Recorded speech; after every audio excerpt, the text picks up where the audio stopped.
प्रणाम, जय श्री राम, राधे राधे, सभी को अभिनंदन।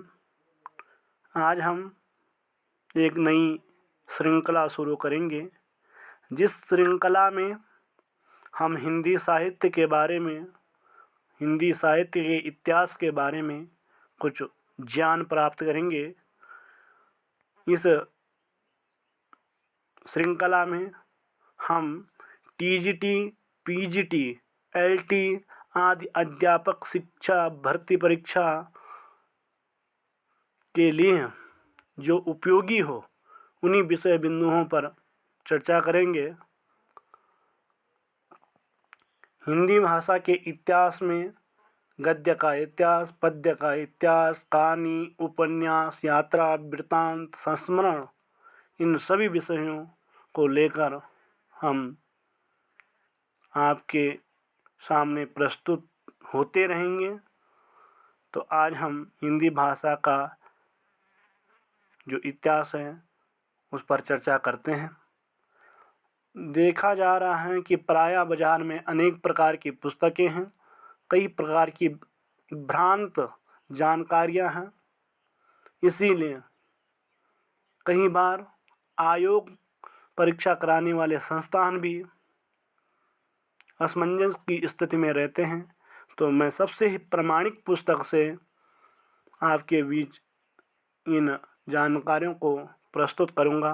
तो आज हम हिंदी साहित्य के गद्य पद्य इतिहास की चर्चा करेंगे। पद्य इतिहास और गद्य इतिहास, यात्रा, वृत्तांत सभी पर क्रमबद्ध करके चर्चा करेंगे। तो देखते हैं कि हिंदी साहित्य का जो पहला इतिहास है वह गारसा दत्तासी ने लिखा।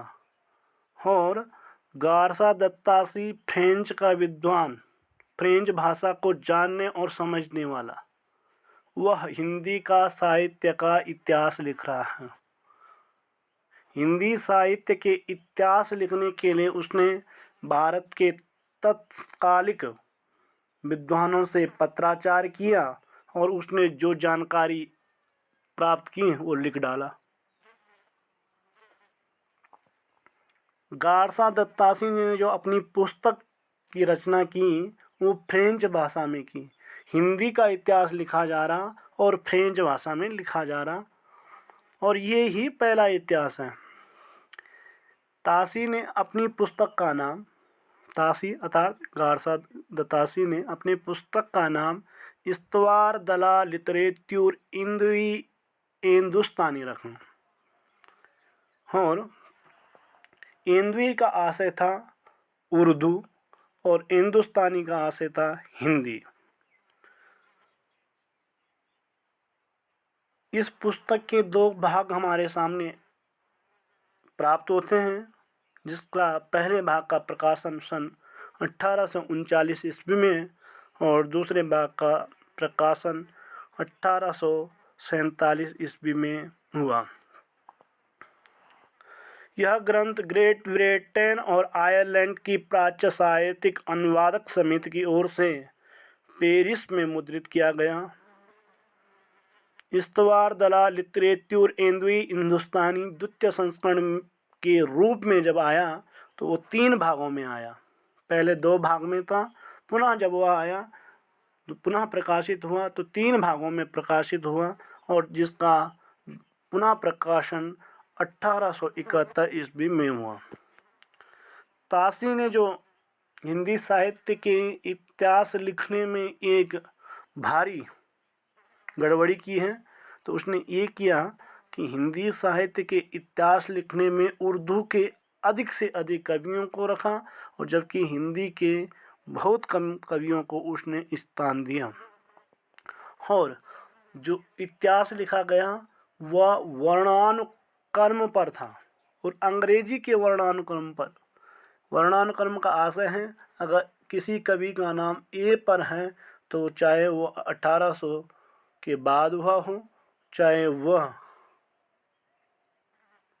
1400 ईस्वी में हुआ हो, 1100 ईस्वी में हुआ हो, 1000 ईस्वी में हो, उसका नंबर पहले नंबर पर रहेगा। जबकि एन से नंददास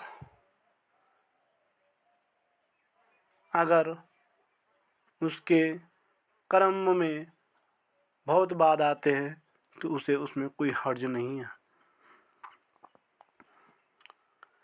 तो ताशी ने अपने ग्रंथ में कुल 738 कवियों का विवरण दिया, जिसमें से हिंदी के कुल 72 कवि थे। हिंदी साहित्य के इतिहास में हिंदी के कुल 72 कवि, शेष कवि उर्दू के थे। और ताशी तो यहाँ तक कह गए हैं कि मैं तो हिंदी को भद्दी बोली मानता हूँ, भाषा तक मानने को तैयार नहीं थे ताशी हिंदी को। डॉक्टर लक्ष्मी सागर वार्ष्णेय ने ताशी के ग्रंथ का हिंदी में अनुवाद किया और इस हिंदी अनुवाद का उन्होंने हिंदू साहित्य का इतिहास नाम से प्रकाशन करवाया, जिसका प्रकाशन 1952 ईस्वी में हुआ। ताशी की पुस्तक इस्तवार दलाल लिटरेचर एंदवी हिंदुस्तानी में एंदवी के लिए हिंदवी हिंदी और हिंदुस्तानी के लिए उर्दू शब्द प्रयुक्त हुआ है। ये जानकारी महत्वपूर्ण है, इसलिए आप सभी लोग जुड़े रहिए, पढ़ते रहिए और तैयारी करते रहिए।